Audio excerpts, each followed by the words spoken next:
Now, from WYDC TV, this is Big Fox News at 10. Good evening. Tonight, Steuben County is dealing with a massive uptick in COVID cases. The County Health Department reporting that 150 new cases have been reported from earlier in the week. Big Fox's Matt Kleindienst spoke with the County Health Department director about the increase in cases. He joins us from Corning.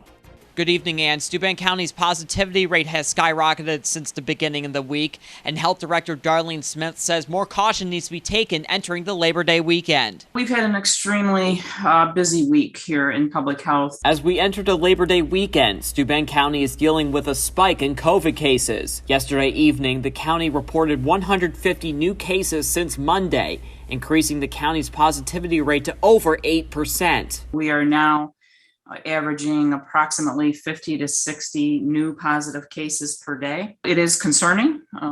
It is spreading rapidly. Of that number, 41 people who tested positive were fully vaccinated. At least one case can be traced back to the flood relief efforts in Woodhull, where a volunteer was symptomatic and did not wear a mask while working in the town hall. That's why we are urging those who worked at the Woodhull Town Hall on the dates that we put in our release to really monitor yourselves for symptoms. With the holiday weekend approaching, Smith says county residents need to commit to wearing masks and getting vaccinated in order to curb the spread. The best way to do that is to use the tools that are available to us. Matt Kleindienst, Big Fox, WYDC in Corning. In response to the uptick in COVID cases in Steuben County, Corning Inc. is now re-implementing COVID safety protocols at its facilities. The company says they will require masks, weekly testing, and social distancing for all employees. Now, despite manufacturing vials for the COVID vaccine, Corning Inc. does not have a vaccine mandate at this time. New York is providing over $50 million in grants for waterworks projects throughout the state. Of that, about $20 million will be given to Watkins Glen and Montour Falls. The money will be used for planning and constructing a new regional wastewater treatment facility. Governor Hochul says projects like this will protect public health, quality of life, and the environment. The death toll continues to rise in Ida's aftermath after the storm unleashed dangerous flash floods and tornadoes across the southeast. At least 46 people have died in Connecticut, Maryland, New York, New Jersey, Pennsylvania, and Virginia in the wake of the storm. And the danger is not over yet. Mandy Gaither has the latest on Ida's impact. Across the Northeast, Ida's record rainfall has ended, but the devastation continues. The emotions here, I can speak for everyone. There is only sadness, and it's just overwhelming. From New York to New Jersey and beyond, dozens of people have died in the wake of historic flooding. To wake up and know that we lost some of our fellow citizens simply because they weren't able to get out of their car, they weren't able to get out of their homes. In New York City, storm floods overpowered the subway system. More than 800 passengers were rescued. Governor Kathy Hochul now looking into the response to the storm. Once we get our FEMA assessment done, I'm going to be demanding answers. I want to know who knew what when and what could have been done differently. In New Jersey, a submerged train and a stadium underwater. Governor Phil Murphy says an estimated 8 to 10 inches of rain fell in the central part of the state in mere hours, noting it was more than a month's worth of rain at one time. It's never flooded like this. It's never rained like this. So this is, by any measure, historic. And it's not over yet. Millions remain under flood warnings as all that rain flows into larger bodies of water. Some rivers in the Northeast are forecast to remain above flood stage into the weekend. I'm Mandy Gaither reporting. The Supreme Court's latest ruling not to halt a controversial Texas law banning abortions puts the issue front and center in the upcoming elections. Both Republicans and Democrats see the topic as a motivator for voters as some GOP-led states work to follow Texas's lead. Lauren Blanchard has the story from Capitol Hill. The Texas Right to Life, we are thrilled. The Texas heartbeat law is now in effect, but the debate is not over, nor is the political fight. The issue of abortion now promising to be a rallying cry for both parties in upcoming elections. Democrats warning voters the conservative-leaning Supreme Court will continue to allow protections to be rolled back, while at least 3 other Republican-led states said they may try to copy Texas. What South Dakota wants to do, what Florida wants to do, what Missouri will do in 3 seconds is follow their lead and also take away women's constitutionally protected rights to health care. The White House says the president will try to take a whole-of-government approach to stop the law before other states join. It's almost un-American, what we're talking about. Meanwhile, in Congress, I think it was a highly technical decision. Whether it leads to a broader ruling on Roe versus Wade is unclear at this point. House Speaker Nancy Pelosi says this month she will bring a vote on the Women's Health Protection Act. When we go back to Washington, we will be putting Roe v. Wade codification on the floor of the House to make sure that women everywhere have access to the reproductive health that they need. With an evenly divided Senate, any pro-choice bill passed in the House is not likely to get the 60 votes needed in the Senate. On Capitol Hill, Lauren Blanchard, Fox News. The federal government has set aside billions of dollars to help families facing evictions, but many Americans are not getting the relief funds they need. The slow rollout has desperate tenants facing an uncertain future. Vanessa Yurkovich reports. We're just like in limbo. We don't know what's going to happen. It's a race against time for Christina Toscano. She's being evicted while desperately waiting for rental relief funds that would save her from that fate. I was up 7 in the morning, putting in my application. Toscano, a receptionist out of a job for over a year, applied to the Emergency Rental Assistance Program 3 months ago. It's just taking so long. New York State received $1.3 billion. So far, it's only paid out about $300 million. In fact, state and local governments have distributed just 11% of the $46 billion in federal funds. The money is getting out much too slowly, and it may not reach many of these families in time. Camden County, New Jersey has $15 million for renters, but it took 6 months to even begin accepting applications. It is a long time. Unfortunately, it wasn't something we as a county were prepared to implement. How much money have you guys been able to give out to residents so far? We will be distributing nearly $6 million come this Friday. But to date? To date, zero. Right. To date, zero. Yeah, it's been, it's been a long process. Without available staff, the county outsourced the work to a third-party processor.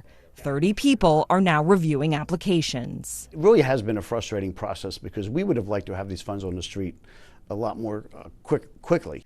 New York and New Jersey are 2 of just 6 states and D.C. with some statewide eviction protections, but those expire in a few months. Pennsylvania, like most states, lost all eviction protections when the Supreme Court struck down the nationwide CDC moratorium late last month. Every day there's more pressure. Philadelphia County has distributed nearly 79% of its rental relief. Last year, it started its own program, giving the county a leg up when the emergency funding became available this year. Do you think you would be processing as quickly? Would have been a lot tougher. Definitely the infrastructure that we had and the experience was invaluable. The challenge is just that we're running out of money very quickly. The county has received 53,000 applications, but says more than half won't get funded. We're hoping that there's a way we'll be able to get additional funds from the federal government. Whether it's time or money running out, there's no freedom from anxiety for Toscano, especially when thinking about the future for her 9-year-old son. What is the worst case scenario for you? Being evicted with my child and not having anywhere to go. I just think about my son, what am I going to tell him? Defeating California's devastating Caldor fire could come down to which way the wind blows. Kevin Cork has more on how changing weather patterns could make all the difference. Weaker winds giving firefighters some much-needed hope in California, as efforts to extinguish the Caldor fire are proving difficult amidst the powerful gusts. We're still going to have dry conditions. Humidity is going to be low, but we're not going to have the wind.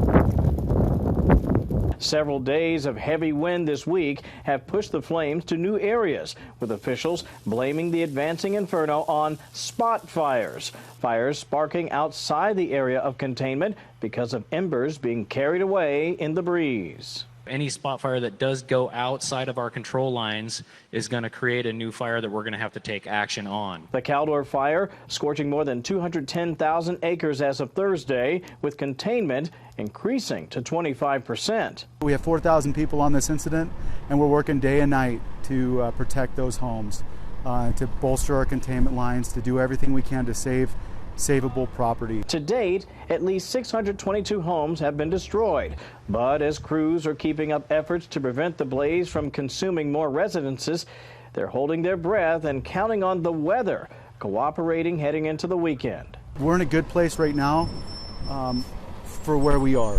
Okay, that doesn't mean that we can't get a wind shift. And in a desperate attempt to protect their businesses, some ski resorts in Northern California are using water from snowmaking machines to keep the flames at bay. I'm Kevin Cork, Fox News. Still ahead tonight, the deadly storm that ravaged the Gulf Coast, creating a ripple effect at gas pumps across the country. We always see gas prices increase, but this year we're going to see them go up just a little bit more, and that's because of the aftermath of Hurricane Ida. She took off about 13% of our refining capacities. More on when gas prices are expected to come down. Here's your local stock market update from Big Fox.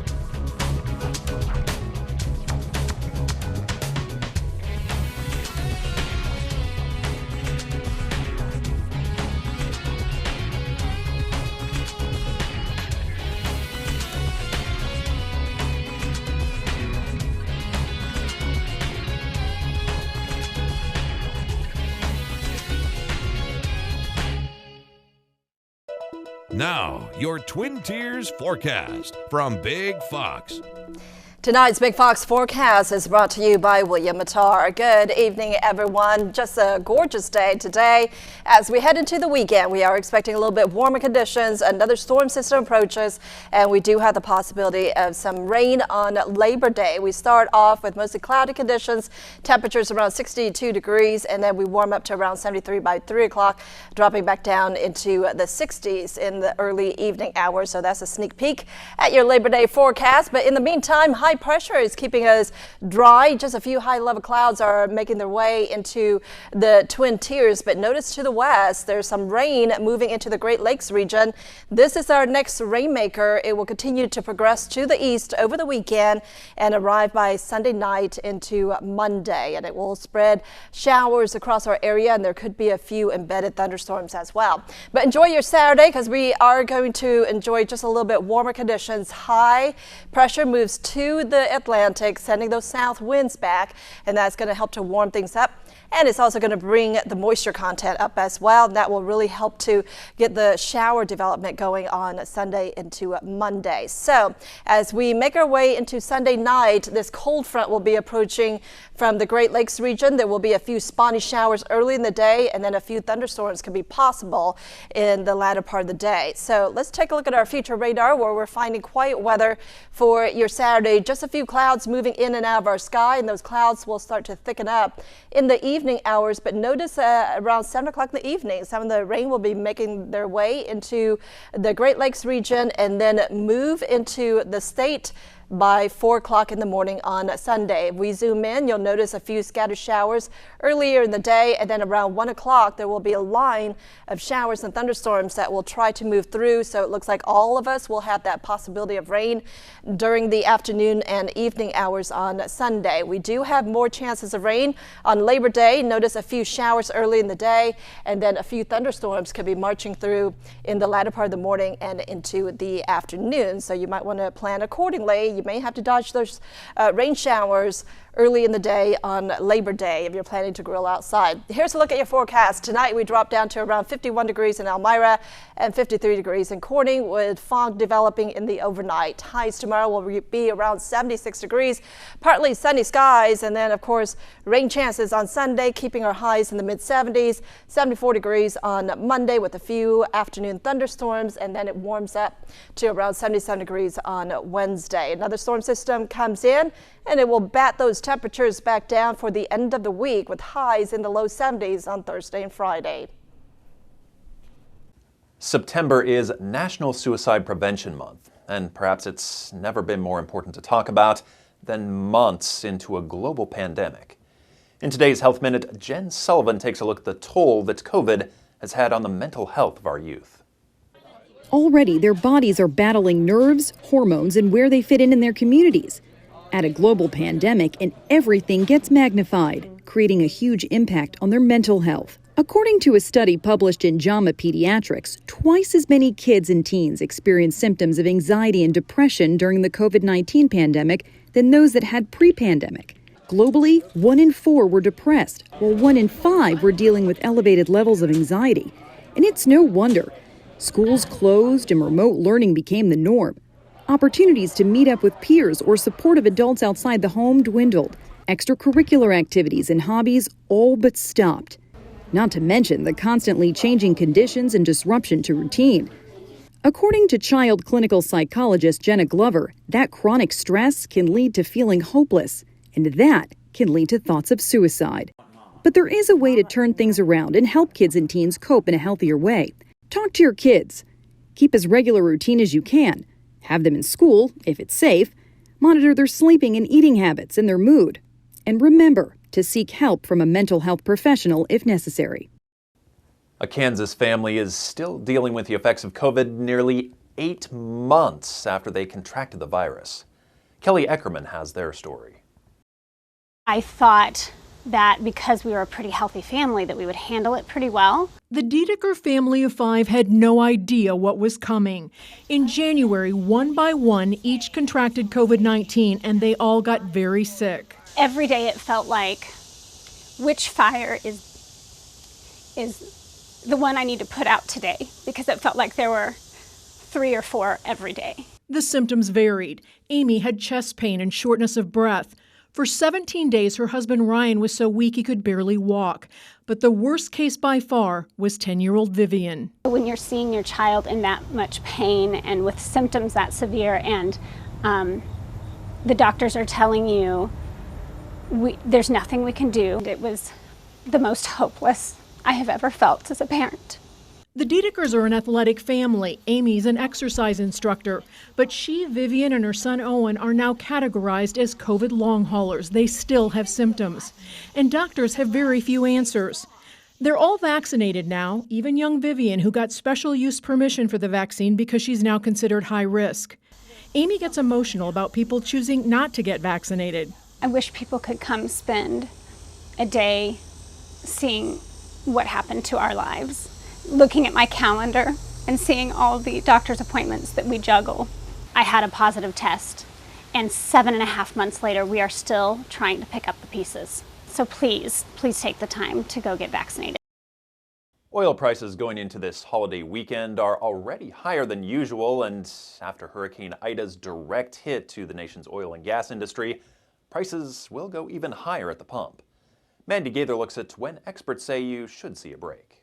Hurricane Ida threatening to spike gas prices nationwide as millions of people are expected to hit the road for the Labor Day weekend. We always see gas prices increase, but this year we're going to see them go up just a little bit more, and that's because of the aftermath of Hurricane Ida. She took off about 13% of our refining capacities. AAA says many of the major refineries in the region are shut down or running at reduced rates, and major pipelines carrying gas, diesel, and jet fuel from the Gulf Coast to other states were also shut as a precaution ahead of Ida. With a Category 4 storm, that typically takes 3+ weeks for refineries to get started again and get back to normal operations. Right now, we don't have a timeline from those refineries when they'll be operating again. Gas prices have already shot up nearly 80% from their low point in April 2020, but demand remains high as more people hit the road, and gas prices will likely keep climbing. According to AAA on Wednesday, the price of a gallon of regular gas stood at $3.17. Headed into Labor Day weekend, we do expect this to be the most expensive prices we've seen for the holiday since 2014. And while AAA says prolonged power outages could keep refineries and pipelines offline, potentially raising gas prices, once refineries go back online, AAA expects prices to come down as demand drops after Labor Day. People are traveling less, school's back in session. So there should be some relief coming to the pump. I'd say mid to late September. For Consumer Watch, I'm Mandy Gaither. The EPA is stepping in to help areas facing a fuel shortage due to Hurricane Ida. The EPA has issued a second emergency fuel waiver for Louisiana and Mississippi. The waivers allow for refineries to produce, sell, and distribute winter gasoline. Environmental regulations usually do not allow winter blends in the summer to limit ozone pollution, but Louisiana and Mississippi have been dealing with fuel supply issues since the storm hit last weekend. GasBuddy reports about 2/3 of the gas stations in New Orleans and Baton Rouge are without gas. A spelling mistake landed an Illinois woman in a Hawaiian jail. Jeannie Mose explains how a vaccination card tipped off authorities. We're all used to hearing Moderna and Moderna and Moderna vaccines. So when screeners saw this on a proof of vaccination card, Moderna, it wasn't just a linguistic tick. You like tomato, and I like tomato. Moderna helped land 24-year-old Chloe Mrozak in jail for several days for falsifying her vaccination record. On Wednesday, she was released on her own recognizance. She presented the card as she flew into Honolulu for a Hawaiian vacation. At the airport, she got through the safe travel screening process. But when her information was more closely checked, officials spotted Moderna and other irregularities. The card said she was vaccinated in Delaware, but Delaware had no such record. Mrozak was arrested at the airport when she tried to leave Saturday. They used a tattoo on her Facebook page to help identify her. Her attorney had no comment when CNN contacted him. She tried to McLovin, Hawaii, someone tweeted, a reference to fake ID in the movie Superbad. Wait, you changed your name to McLovin? I am McLovin. Social media was McLovin the misspelling, Moderna, pointing out other bloopers like drop the mandates. Imagine how she would have spelled Pfizer. Only partially visible at Wednesday's hearing, she was tearful. I promise, I will do it whatever it takes. I swear I'm not a bad person. The card said she'd gotten injected by Corporal Wolf and Sergeant Monty, apparently from the National Guard. But the letters NRA had people thinking of the National Rifle Association. They are very experienced with shots. Moderna is literally what my grandma Dorothy called Madonna in the 80s. But Mrozak's holiday was shot thanks to that Moderna vaccination card. Jeannie Mose, CNN, New York. We want to leave you with a smile tonight. It's not football season without tailgating. And Saturday is National Tailgating Day, meaning it's time to celebrate what many football fans would do anyway, hang out with fellow fans before a game with plenty of grilling and beer. National Tailgating Day was introduced in 2016, and it falls on the first Saturday in September. Although tailgating has been a big part of football culture for many years, its exact origin is still unclear. Be safe this weekend, enjoy the return of college football, and we'll see you next week.